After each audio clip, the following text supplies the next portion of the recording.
Chair recognizes Representative Ed Case of Hawaii. Thank you, Mr. Chair and Dr. Panchanathan.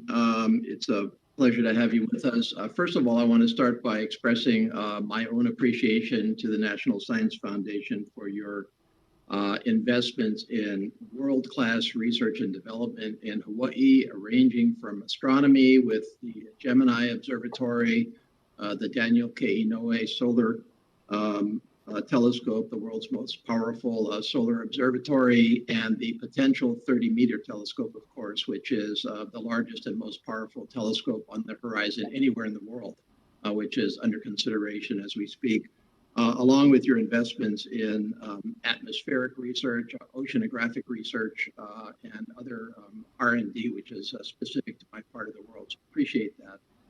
I do want to follow up on some of the questions that my colleagues have posed along the lines of the safety and security of our national research and development, especially, and I will say with respect to China, because the questions were raised with you as to China's investment in R&D and compare it to our own.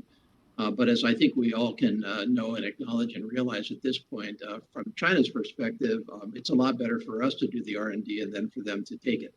As opposed to them, spending on it themselves. And they're busy doing that and have been doing it for some time. And there's no sense in anybody denying that anymore. It's a reality. And so the question to you and many of my colleagues got at this, but number one, specifically, what is the National Science Foundation doing to assure that doesn't happen? I know that you do have a series of, and have had a series of internal investigations that get at basically foreign penetration of R&D through grants, and again singling out China as one of those foreign agents from intellectual property theft, as well as just basic counterespionage in some cases.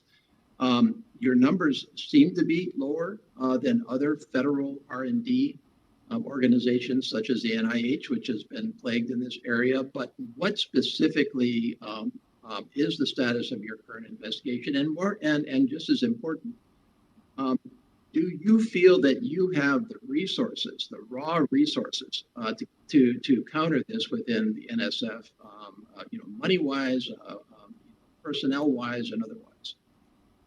Thank you for the question again. I just want to provide a clarification because I've heard the China numbers talked about, and I presented these numbers. The clarification that I want to present is that China is not spending 4 times the US, but the annual rate of investment growth of China's progress is 17% growth rate, annual growth rate, whereas ours is a 4% growth rate.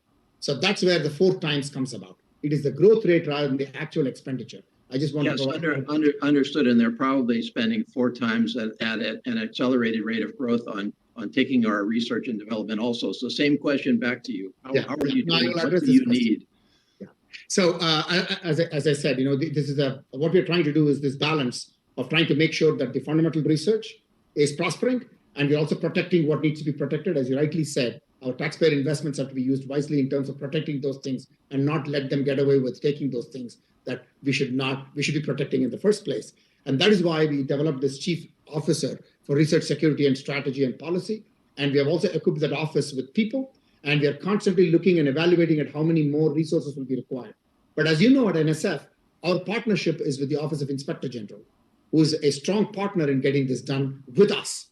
And therefore, it is not that NSF does it alone, but NSF works with the OIG to make sure that we are ensuring that what needs to be protected gets protected.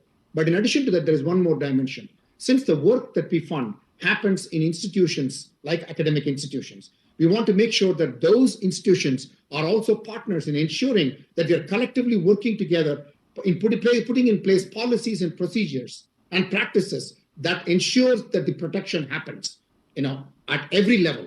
And so that's something that we're working very, very closely.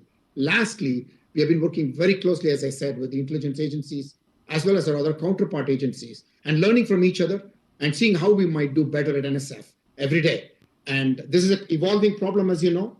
It's a growing problem as some of us see it also. So we are trying to see how we might make sure the best practices are learned from each other, put in place, but put in an ecosystem context rather than just NSF by itself. Do you have enough resources to do what you think we need to do with your agency, with your inspector general, with the research institutions that you work with to adequately protect our R&D? Do you have enough? Just Yes. quick, So in this, because I'm out of time. no, in this context, I will directly answer your question. This is why the FY22 budget increase is very, very critical. So part of the investments that we are looking at is the growth of this enterprise also in terms of the research security aspects of it. So we are going to be directing resources to ensure that we have enough resources in place for the problem that is evolving and growing, as I mentioned to you. Absolutely. We need more resources as part of the FY22 plan. Thank you. Well